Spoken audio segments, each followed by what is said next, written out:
एक पाश्चिमात्य दार्शनिक ॲडॉल्फ हक्झलीने एका पुस्तकात लिहून ठेवला आहे. The perennial philosophy is most succinctly expressed in Mahabharata. म्हणजेच आपल्याला जर मानव जीवन काय आहे हे जाणून घ्यायचं असेल तर आपल्याला महाभारत वाचावेच लागेल. 5,000 वर्षांपूर्वी जेव्हा अनेक महान मानल्या जाणाऱ्या जगातल्या सभ्यता आपल्या प्रथम चरणात आकार घेत होत्या, तेव्हा भारतभूमीवर एक सभ्यता, एक संस्कृती आपल्या शिखरावर होती. तेव्हा उदयास आलेली महाभारतासारखी महाकाव्य आज हजारो वर्षानंतर सुद्धा प्रत्येकाच्या आयुष्यात तितकाच सहभाग देतात. आज आपण या व्हिडिओमध्ये महाभारताशी जोडलेले असे तथ्य जाणून घेणार आहोत, ज्यामुळे या महाकाव्याकडे पाहण्याची तुमची दृष्टीच कदाचित परिवर्तित होईल. नंबर 1. कोणत्याही कथा, कहाण्या या खऱ्या त्यावेळी मांडल्या जातात ज्यावेळी त्यांच्या घडण्याची तिथी स्पष्ट आणि सिद्ध असते. त्यामुळेच महाभारतावर हा वाद नेहमीच होत असतो की ती एक दंतकथा आहे. पण एक गोष्ट अशी आहे की जी याला मिथक मानणाऱ्यांच्या मनात नेहमीच प्रश्न उठवून जाते, आणि ती म्हणजे या महाकाव्यात येणाऱ्या चंद्र, सूर्यांची आणि बाकीच्या ग्रहांची स्थिती. असे सिद्ध झाले आहे की या ग्रहांची स्थिती आजपासून 5,000 वर्षांपूर्वी खरंच घडली होती, जी या महाकाव्यात उल्लेखित केली आहे. खगोलशास्त्र असे सांगते की जर या तारामंडलांचा अभ्यास केला तर आपण हे निश्चित सांगू शकतो की 22 नोव्हेंबर इसवी सन पूर्व 3000 मध्ये महाभारताचे युद्ध सुरू झाले होते. मग एक प्रश्न राहून राहून मनाला पडतो की आज तागायत मानवी इतिहासाचे जास्तीत जास्त 2500 वर्षापूर्वीचे पुरावे मिळाले आहेत, पण 5,000 वर्षापूर्वी घडलेली इतकी मोठी घटना आज आपण दंतकथा म्हणून विसरत चाललो आहोत का? नंबर 2. संस्कृत भाषेत अस्त्र त्याला म्हणतात जे कोणत्या तरी यंत्राच्या साहाय्याने डागले जाते, आणि शस्त्र ते असते जे हाताच्या साहाय्याने चालवले जाते. महाभारतात अशा अनेक अस्त्रशस्त्रांचा उल्लेख मिळतो जे आपल्या एका वारातच भयंकर विध्वंसक परिणाम देतात.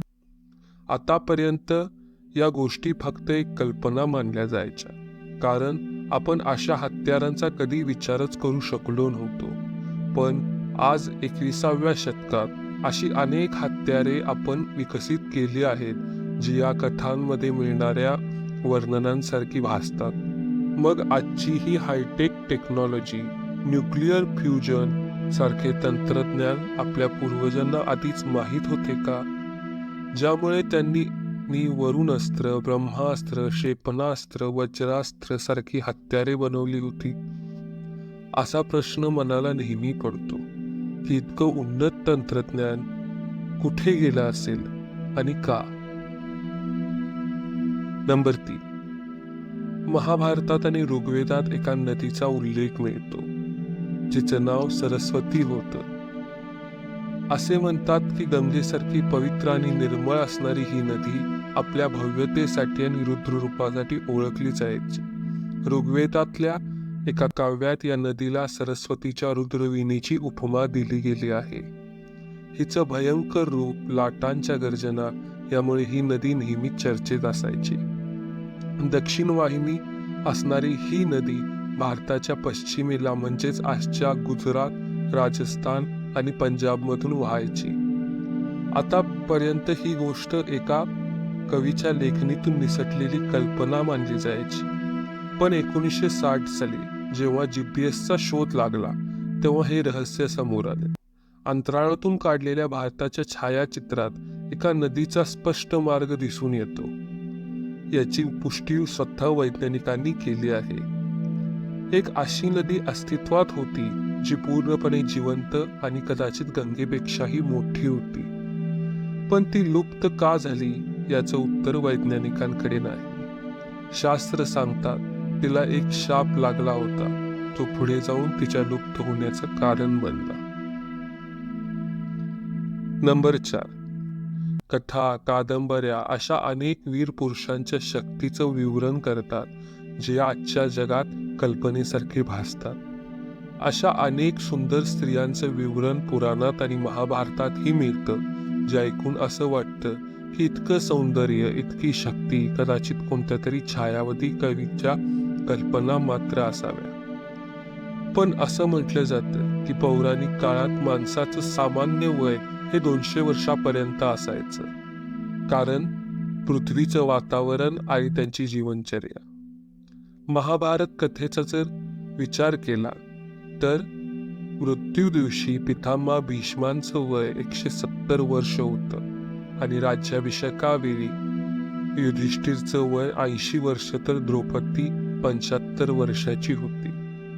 असं म्हणतात की आजही हिमालयाच्या कुशीत असे अनेक लोक आहेत ज्यांचं वय कदाचित हजारो वर्ष असेल. नंबर 5. महाभारताचं युद्ध संपलं आणि मागे उरले शाप, दुःख आणि सहस्रो स्त्रियांचे आक्रोश. गांधारी ही त्यातीलच एक होती. 100 पुत्रांचं वरदान मिळून पण आज तिच्या वृद्धत्वाची सावली होण्यासाठी तिच्याकडे कोणीही नव्हतं. आणि तिची हीच वेदना, हाच आक्रोश एक शाप बनला, जो भगवान श्रीकृष्णांना असा लागला की वनात लागलेल्या एका पारद्याच्या बाणाने त्यांना त्यांचा अवतार कार्य संपवावं लागलं.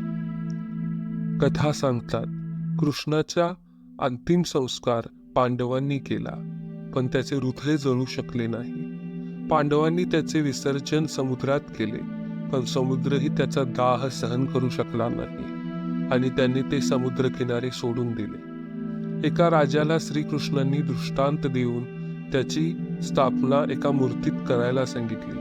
राजाने लाकडाची एक मूर्ती घडवली आणि त्यात त्या ब्रह्मपदार्थाची स्थापना केली. पुरीच्या जगन्नाथाच्या लाकडाच्या मूर्तीत आजही हे ब्रह्मपदार्थ, हे ब्रह्मतत्व आहे असं म्हणतात. दर 12 वर्षांनी जेव्हा हिंदू कॅलेंडरमध्ये एक नवीन महिना जोडला जातो, तेव्हा पुजाऱ्यांद्वारे एका मूर्तीतून दुसऱ्या मूर्तीत ते विस्थापित केलं जातं. जे पुजारी हे काम करतात त्यांच्या हातावर आणि डोळ्यांवर पट्टी बांधली जाते. आजपर्यंत त्या ब्रह्मपदार्थाला कोणीही पाहिलं नाही, पण पुजारी सांगतात ती एक मऊ आणि जिवंत गोष्ट असते. ही क्रिया होताना शहराचे सगळे दिवे प्रशासनाकडून बंद केले जातात. कोणालाही घरात साधा दिवाही पेटवण्याची त्यावेळी परवानगी नसते. नंबर 6. तुम्हाला माहित आहे का, वेदात, पुराणात हनुमान, बली, परशुराम, कृपाचार्य, विभीषण आणि व्यास, अश्वत्थामा अशा 7 चिरंजीवींचा उल्लेख आहे. चिरंजीवी त्यांना म्हणतात ज्यांना अमरत्वाचे वरदान प्राप्त असते, पण हेच अमरत्व कधी कधी एक शाप म्हणून पण येते. अश्वत्थामा गुरु द्रोणाचार्यांचा पुत्र, ज्याला भगवान शंकरांनी एक तेजस्वी रत्न प्रदान केले होते. जोपर्यंत हे रत्न त्याच्या माथ्यावर आहे तोपर्यंत त्याला हरवणे अशक्य होते. महाभारताच्या युद्धानंतर त्याने पांडवांच्या द्वेषापायी अभिमन्यूच्या पत्नीवर ब्रह्मास्त्र चालवले, ज्यावेळी ती गर्भवती होती. असं म्हणतात की श्रीकृष्णांनी त्याला शाप दिला आणि त्याचे हे वरदान त्याच्या दुःखाचे, त्याच्या शापाचे कारण बनले. त्यानंतर अश्वत्थामाचे काय झाले याचा उल्लेख महाभारतात नाही, पण दंतकथा असे सांगतात की तो आजही मुक्तीची याचना करत कुठेतरी खोल अरण्यात भटकत असतो. मध्य प्रदेशमधल्या एका जंगलात असणाऱ्या शिवमंदिरात तो आजही पूजा करायला येतो असं नागरिकांचं म्हणणं आहे. 5000 वर्ष संपली पण त्याला मुक्ती मिळाली नाही. नंबर 7. मित्रांनो, महाभारतात अनेक मोठमोठ्या राज्यांचा, राजपरिवारांचा उल्लेख आहे. मोठमोठे राजमहाल, नगर रचना, विशालकाय सीमा, मोठमोठ्या प्रतिमा. त्यामधीलच एक म्हणजे द्वारका, श्रीकृष्णांची नगरी द्वारका. कथेत सांगितल्याप्रमाणे ती एक मायानगरी होती. श्रीकृष्णांनी स्वतः वसवलेली. संपन्नता आणि सौंदर्य यांचं शिखर असणाऱ्या या द्वारकेला गांधारीच्या शापाने ग्रहण लागलं आणि द्वारका खोल समुद्राच्या तळाशी लुप्त झाली. ही कथा जरी मिथक वाटत असली तरी ती सत्य आहे. अरब सागरात खोल समुद्रात गुजरात राज्यापाशी अशाच एका नगराचे अवशेष अजूनही अस्तित्वात आहे. खोल सागरात असलेल्या या नगराची रचना सुद्धा महाभारतात वर्णन केल्याप्रमाणेच भासते. आणि आतापर्यंत झालेल्या शोधानुसार इतकं स्पष्ट झालं आहे की एकेकाळी हे नगर खूप विशाल आणि वैभवशाली राहिला असेल. पण एकाएक झालेल्या धरणीकंपामुळे या नगराला जलसमाधी मिळाली. आजही या नगराचे अवशेष एका संपन्न इतिहासाची आणि खूप सारी रहस्यांची शृंखला मुखी धरून सागराच्या खोल तळाशी विसावली आहेत. कोणी म्हणतं शाप, कोणी म्हणतं प्राकृतिक ग्रहण, पण सत्य काय होतं हे या नगराला, इथल्या महालांना, भंग झालेल्या प्रतिमांना आजही आठवतं. आजच्या व्हिडिओसाठी इतकंच. पुन्हा भेटू अशाच नवीन आणि रहस्यमय व्हिडिओंबरोबर. तोपर्यंत चॅनलला सबस्क्राईब आणि व्हिडिओला लाईक करायला विसरू नका. धन्यवाद.